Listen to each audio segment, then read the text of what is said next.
Ngayong Lunes, gugunitain sa buong mundo ang World Toilet Day. Pero alam nyo ba na sa 2 bilyong tao sa mundo na hindi nakakagamit ng toilet bowl, tinatayang 20 milyon ay Pilipino.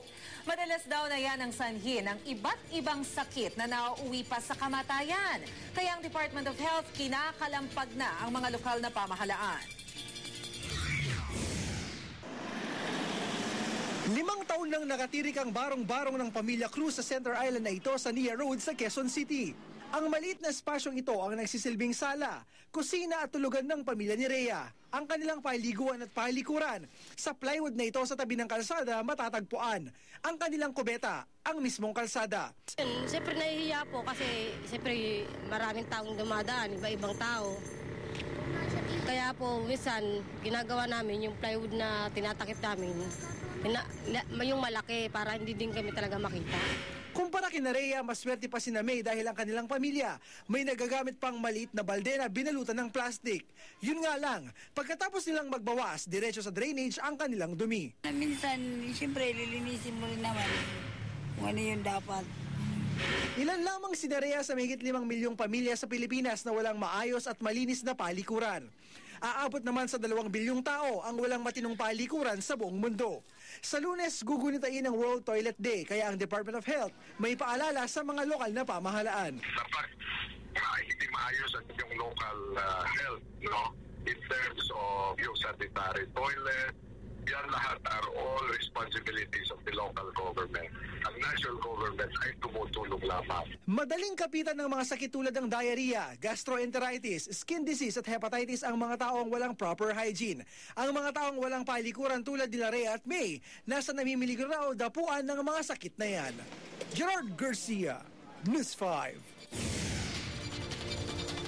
Nagkasagupa kanina mga preso at jail guard sa Marikina City Jail.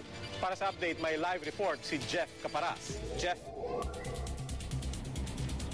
Yes, Robby, napuno nga ng tensyon ang Marikina City Jail matapos sumiklab ang gulo sa pagitan ng mga preso at ilang mga jail guards dito kanina. Isang preso ang patay habang 2 ang sugatan sa riot na sumiklab sa pagitan ng mga jail guard at ilang preso dito sa Marikina City Jail alas 5 ng hapon kanina. Naisugod pa sa ospital si Joel Diaz pero dead on arrival na rin ito. 2 naman ang sugatan na kinilalang sina Jason Malikdim at John Carino. Napasugod naman dito sa Marikina City Jail ang mga kaanak ng mga bilanggo nang mabalitaan ang nangyari.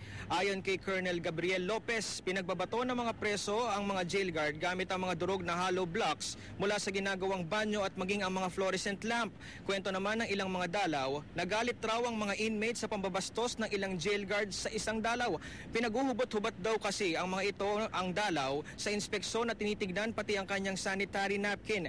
Nilalagyan din daw ng mga opisyal ang mga misis o nililigawan din daw ng mga opisyal ang mga misis ng mga nakakulong kaya nawawala na sila ng dalaw.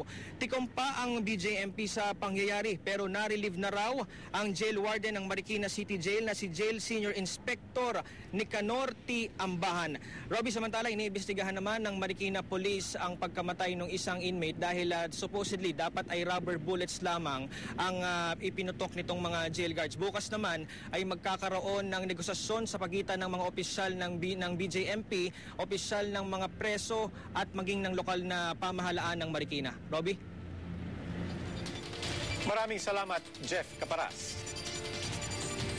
Hindi naglabas ang ASEAN ng pahayag kaugnay sa tensyon sa West Philippine Sea sa ASEAN Summit noong Abril. Kaya naman muling inungkat ni Pangulong Aquino ang issue sa 21st ASEAN Summit sa Cambodia. Masigla ang Pangulo nang dumating sa Peace Palace para sa pagbubukas ng 21st ASEAN Summit sa Cambodia. Nadaan daw sa gamot ang sakit na iniinda ni Pinoy bago siya bumiyahe kahapon. At handang-handa na sa pagharap sa mga lider ng iba't ibang bansa, gaya nila US President Barack Obama. Inaasahan na sa pagdalo ni Pangulong Aquino sa 3 araw na ASEAN Summit ay lalo pang mapapalakas ang relasyon ng Pilipinas sa mga karatig na bansa, lalo na sa aspeto ng ekonomiya, negosyo at kapayapaan. Sa opening statement ni Pinoy sa unang pulong ng ASEAN leaders, binanggit na niya ang kahalagahan ng seguridad sa karagatan at mapayapang pag-uusap sa issue ng West Philippine Sea. Suportado raw ito ng mga bansang Indonesia, Vietnam at Singapore. Prime Minister Lee Hsien Loong of Singapore, who said that we should abide by the 6-point principles and refrain from provocative actions and initiate discussions with China.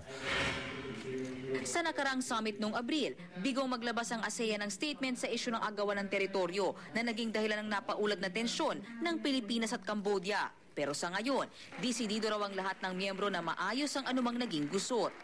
That was the prevalent mood of the plenary, that everybody was there to settle things, not to create problems, not to create division.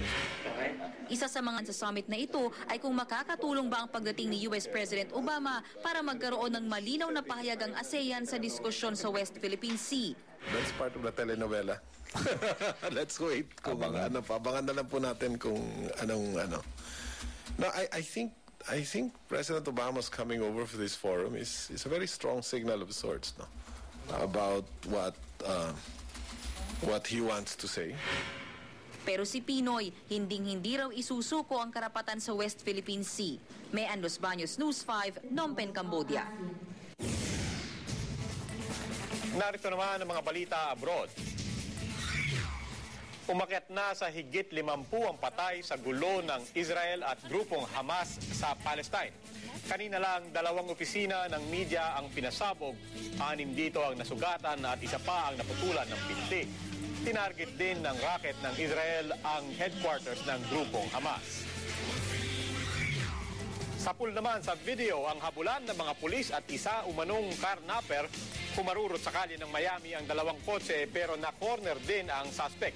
Sinubukan pa niyang tumakbo pero napadapa rin ng tutukan ng baril ng mga pulis. Honesty is the best policy naman para sa isang lalaki sa Amerika na nagsauli ng perang nakapaloob sa isang sapatos. Donasyon sana ng isang lalaki ang mga sapatos. Pero ang hindi niya alam, sa sapatos na ito, inilagay ng kanyang misis ang ipon nilang mag-asawa. Swerte na lang nila at hindi pinag-interesan ng pinagbigyan ng pera. $3,300 o higit 130,000 pesos ang halaga ng perang naisuli. Imbes naman na magtitigan, nag-aamuyan ng ilang tao na naghahanap ng kadate sa Arizona. Simple lang ang mechanics ng pakulo ng bar na ito. Ang damit na ginamit matulog, ibibigay sa desk. Kapag may nagkagusto sa amoy mo, siya na ang kadate mo. Susunod, isa pang pyramiding scam sa Lanao del Sur, iniimbestigahan kung may koneksyon sa Aman Futures Group. Tinatayang 15,000 siklista sabay-sabay na nag-ikot sa Metro Manila. At click sa YouTube, asong adik daw sa tennis ball, inulan ng daan-daang bola. At isang aso na hinay-hinay sa pagkuha ng bola sa kiddie pool na unahan ng kapwa niya bantay. Susunod na yan sa pagbabalik ng Pilipinas News.